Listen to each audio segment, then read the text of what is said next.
Tres jóvenes por el clima ya están aquí en el estudio de Desde el Conocimiento en una semana además particular, te digo, Tremenda. donde si no hablamos tanto de esto, más que nunca hay que hablar acerca de esto y de los cambios de temperatura, así que eso vamos a hacer por lo menos en este espacio en la pantalla de C5N. De este lado está Nikki Becker y también Mercedes Pombo, ambas activistas de Jóvenes por el Clima, y también por este lado Blas Leandro Cires. Gracias a los tres por estar. Nikki, ¿cómo se explica, para arrancar así livianamente, no digo, los 30 grados de esta semana pasada? Bueno, tranqui, entonces Sí. para empezar.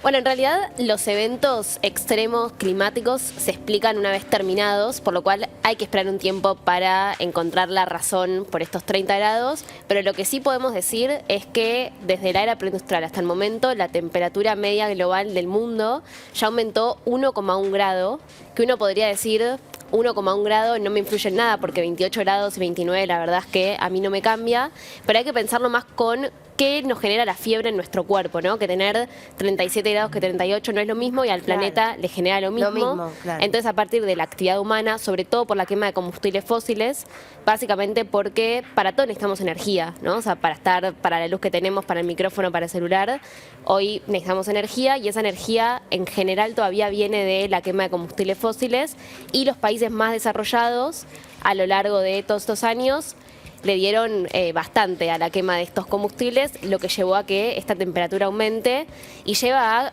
muchas consecuencias del calentamiento global, como por ejemplo estos aumentos de temperatura. Claro, es un síntoma, y te pregunto a vos, Mercedes, de lo mal que le estamos haciendo al mundo. Sí, por supuesto. Como decía Nicole recién, la consecuencia más anunciada del cambio climático es el aumento en intensidad y frecuencia de fenómenos climáticos extremos.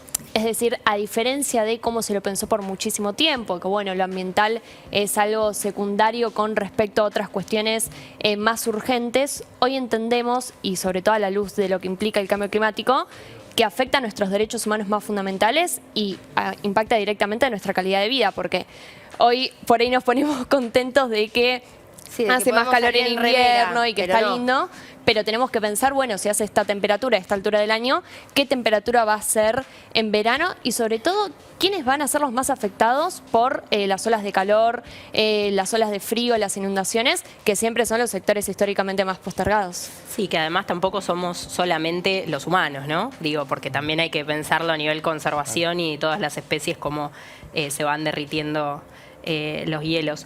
Y en la primera marcha de jóvenes que tuvieron hace unos años, habían hablado de que dejar en claro en los medios que la culpa no es igual para todos. Y quería como remarcar eso porque me parece que está buenísimo cómo lo plantean, más allá de que, bueno, hay como un team, ¿no? De que todos hacemos un poquito y unas acciones mínimas todos los días, o que realmente los tomadores de decisión y bueno, díganlo ustedes, porque si no les voy a decir ¿Cómo es? ¿Cómo lo piensan? Yo creo que está esa idea de la humanidad como un virus y esa narrativa de la humanidad en su conjunto es mal y por eso nos pasa lo que nos pasa. Y me parece que en esa narrativa se pierde la dimensión política de esta discusión, que es, hay un sector que es mayoritariamente responsable por estas consecuencias. De hecho, el 1% más rico a nivel mundial emite más del doble que el 50% más pobre. Entonces ahí hay una serie de discusiones sobre la desigualdad que muchas veces se corren del eje de la discusión cuando, bueno, como decías vos, se piensa en la humanidad como responsable, que es responsable, pero no como un todo homogéneo.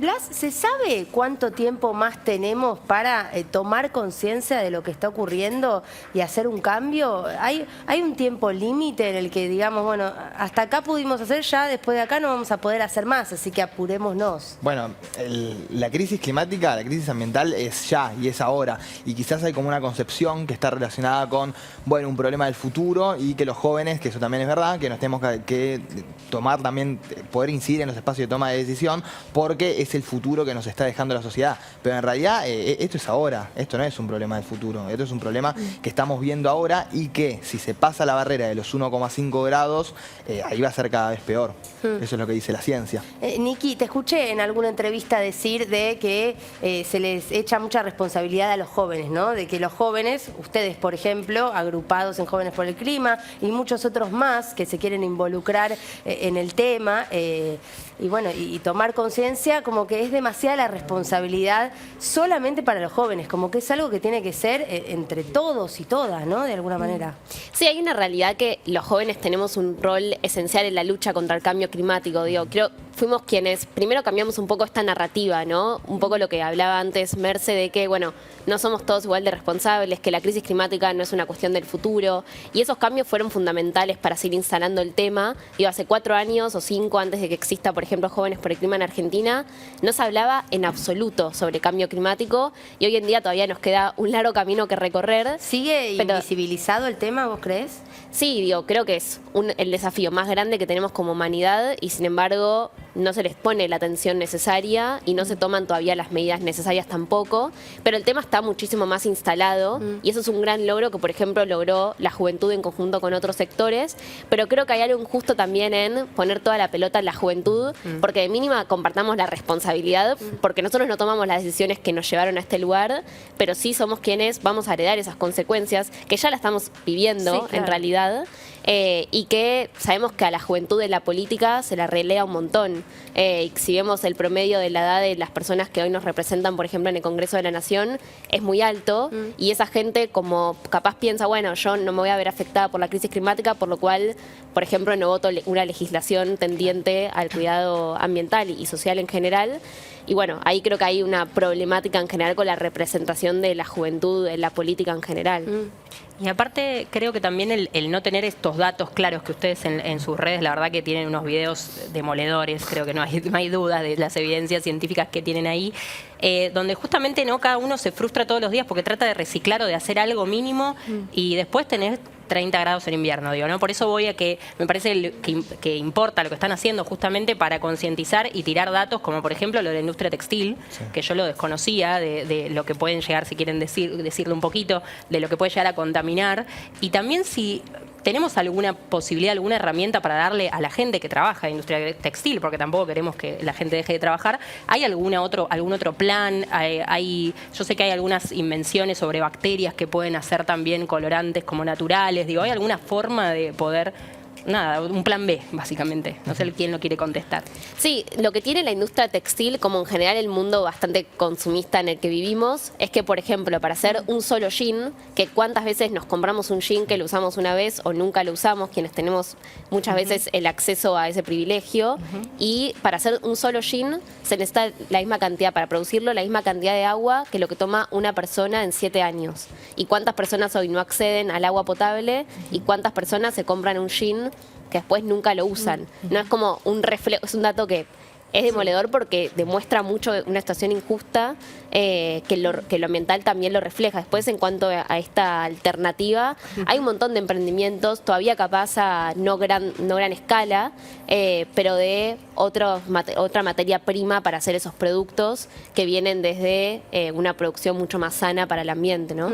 ¿Qué otras cosas, ya que fuimos por ahí, digamos, en la cotidianeidad, te están escuchando del otro lado, jóvenes o no tan jóvenes, ¿no? Que recién ahora empiezan a tomar conciencia o escuchar acerca de esto, pueden hacer en la vida diaria para hacer un cambio? Bueno, yo creo que algo fundamental es la separación en origen de residuos, que muchas veces está esa discusión de qué pasa después, esa incertidumbre, que ahí creo que también es necesario demandar más claridad en las campañas por parte de los funcionarios públicos, por supuesto, pero es un eslabón necesario para poder, por ejemplo, reciclar y también facilitar la tarea de recicladores urbanos, pero me parece que desde lo individual lo más importante es involucrarse políticamente, que parece medio paradójico, pero hay ciertas limitaciones a la hora de circunscribir la lucha ambiental, sobre todo cuando hablamos de la crisis climática, a lo que uno puede hacer de la cotidianidad si no se lo inserta en un proyecto más amplio y un proyecto colectivo, que es justamente lo que tratamos de construir desde Jóvenes por el Clima.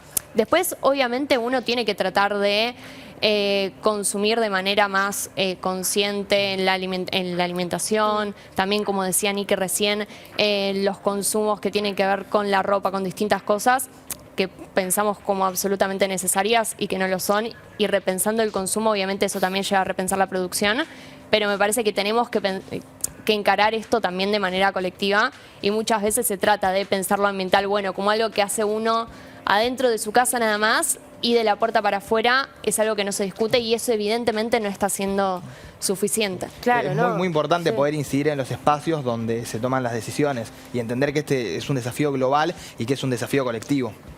Y que las acciones individuales son muy importantes, pero es un desafío colectivo y que se necesita también de todos los países. Por ejemplo, el tema del financiamiento de los países del norte global hacia el sur global. John Kerry dijo en los últimos días que es el enviado de Estados Unidos para el tema climático.